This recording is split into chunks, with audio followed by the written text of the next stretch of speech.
Che emozione attraversare in moto il fiume Eufrate ed entrare così in Mesopotamia. Nel sud-est della Turchia, non distante dal confine siriano, sto raggiungendo la affascinante Sanliurfa, conosciuta anche come Urfa, l'antica Edessa, una delle città che più amo del paese. Accidenza, questa sconosciuta. Vi si respira un'atmosfera medio orientale dove si mischiano etnie turche, arabe e kurde.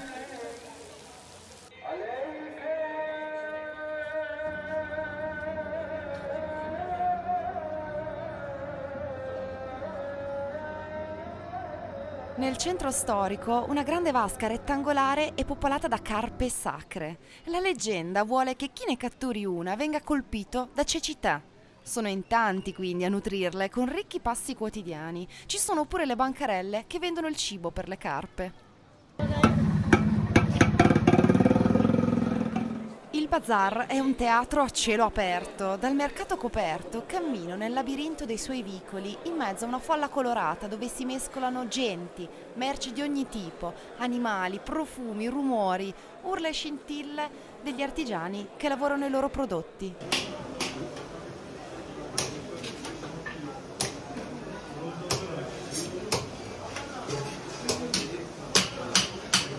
Indicazioni per l'Iraq. Abur. Buongiorno, buongiorno. Sono partita questa mattina da Sanliurfa, da Santa Urfa, seguendo i cartelli direzione Mardin. Mi sembra di essere entrata in un altro mondo. I colori attorno a me mi ricordano che sono in Mesopotamia. L'ocra delle sue vaste, fertili pianure mi entra negli occhi. In lontananza spicca la pietra color oro con cui è stata costruita la splendida e antica città di Mardin, tra il Tigri e l'Eufrate. Dopo aver visitato il monastero di Morananio, è ora di percorrere la strada che costeggia il confine turco-siriano. Il Covid ci ha fatto fare esperienza di un qualcosa che noi europei ci eravamo forse dimenticati: le barriere, i confini tra gli stati, le code, i controlli. Guarda! Ciò a cui proprio però non siamo abituati sono i muri invalicabili, quelli oltre i quali non ci sono documenti che tengano, non è possibile oltrepassarli. Per molti mesi questi stessi muri sono stati quelli delle nostre case, quelli dei nostri luoghi di lavoro. Che belli bambini, che corrono incontro al gioco, che corrono incontro alla vita.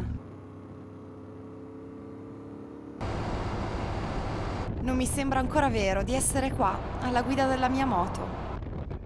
Da giorni i cartelli mi ricordano che la Siria e l'Iraq sono così vicini da poterli toccare, eppure così irraggiungibili. Sono in Mesopotamia settentrionale, sulla strada verso Nisibis, che corro con la moto sul nastro asfaltato che costeggia un lungo, lunghissimo muro grigio, delimitato da filo spinato e sorvegliato da torrette militari e uomini armati. Al di là di quel muro c'è ancora la guerra in Siria, ci sono persone che hanno perso tutto e non sanno più dove andare. È molto difficile spiegare che cosa si prova a viaggiare in questa parte del mondo. La Turchia orientale è una zona molto militarizzata e succede che percorrendo una strada principale all'improvviso si debba frenare perché blocchi di cemento ti costringono a fare slalom a 30 all'ora fino ad arrivare al posto di controllo della polizia. Sono un po' preoccupata quando mi avvicino perché mi sono dimenticata di mettere via le 3 telecamere che ho addosso e sulla moto, e questo è uno di quei luoghi dove non si potrebbe filmare.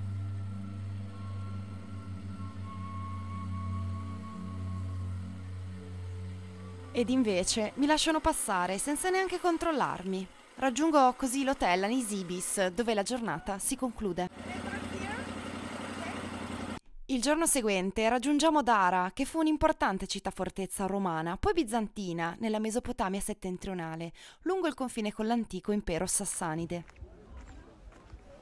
Gli scavi hanno riportato alla luce la necropoli e sotto alle case è possibile imboccare una ripida scala che porta alle immense cisterne della città. Oggi è dura, non sto per niente bene. Mal di gola, mal di pancia. dura guidare la moto oggi, però devo farlo. I bambini impazziscono per la Willis e Amedeo sembra più divertito di loro. È proprio vero che viaggiare sa tirare fuori la parte più bella delle persone.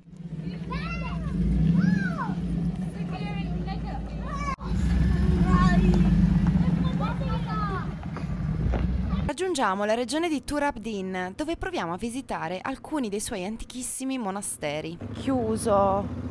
Amedeo. Vogliamo dare un'occhiata? Proviamo, sì.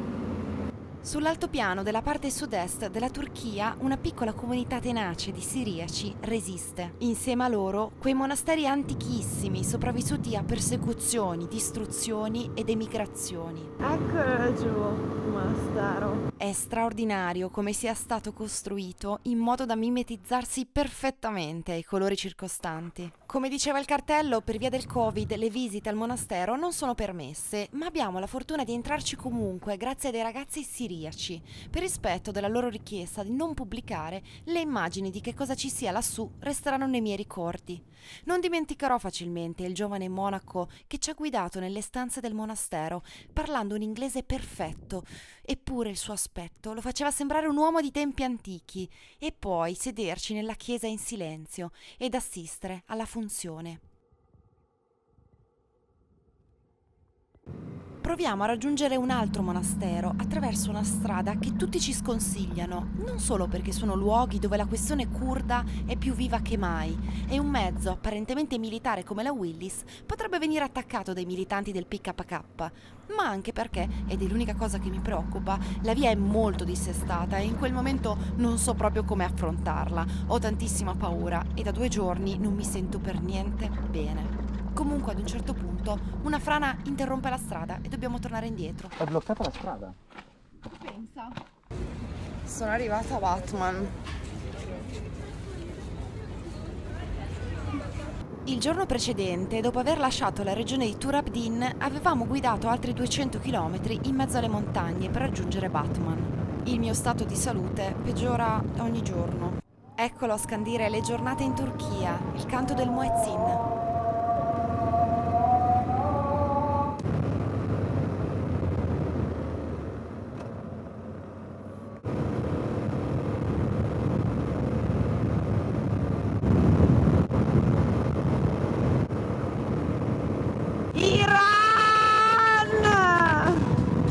Iran! Sarà così? Io vado a destra e l'Iran va dall'altra parte. Ciao, mi hai visto?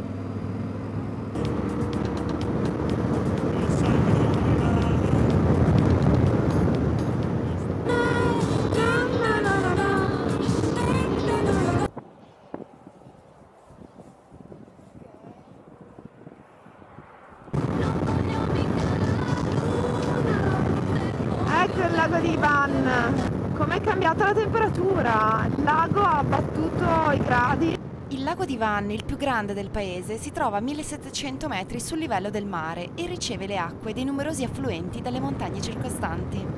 Sono piena di tosse. Che bello. Ed ecco che si vede l'isola di Akdamar in lontananza. Qualche giorno fa, all'ennesimo posto di blocco, avevano fermato solo me e Amedeo mi era passato accanto ridendo, ma oggi i ruoli si invertono.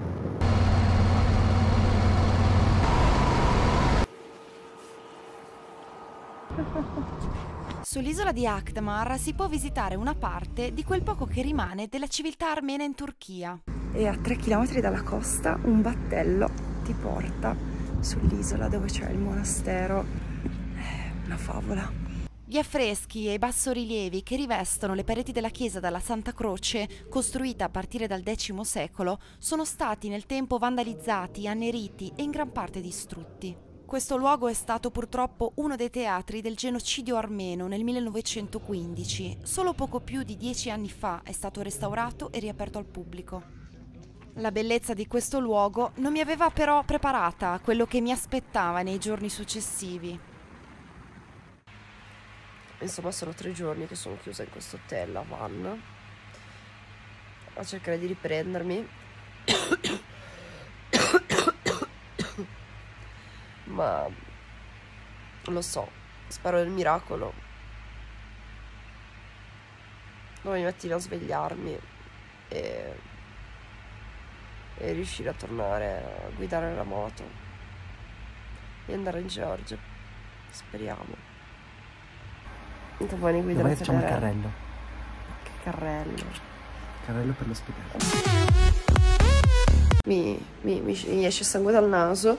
Tono. Comunque oggi devo andare a Dogo Bayazit. Sono partita questa mattina da Van e sto andando in direzione Dogo Bayazit. Sono 1 ora e 45, 144 km. Sono un po' in tensione perché domani mattina arriveremo a Kars. 2 giorni fa il test Covid era negativo, ma a Kars dovrò ripeterlo perché è necessario per entrare in Georgia e se sarà positivo sarò obbligata alla quarantena. Sembra di andarsi a tuffare nel lago. Uno degli ultimi scorci del lago di Van. Iran! Ho il carnet de passage nello zaino, quel documento doganale che serve per importare temporaneamente il proprio mezzo in Iran. Non smetto di sperare che il paese apra i confini. Ti dirò che ti volevo bene più di me. Se nessuno mi sente. A 40 km da Dogo Bayazit, sto salendo in quota e forse per questo che mi gira un po' la testa. Incredibile.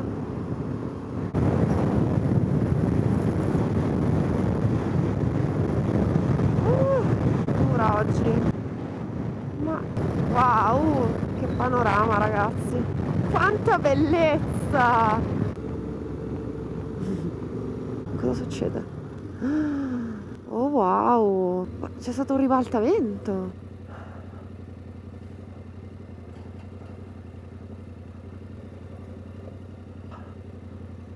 Continua a girarmi la testa. Attraversi rischi di infilzarti.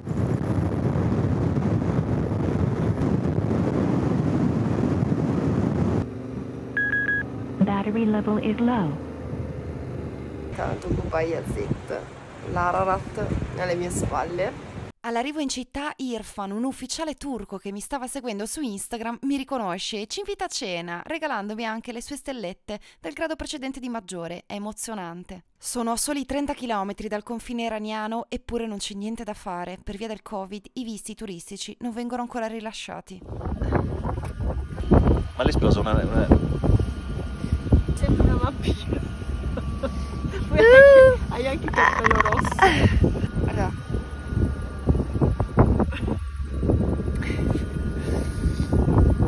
Oh Leo, così cosa tu stai facendo non riuscirò mai.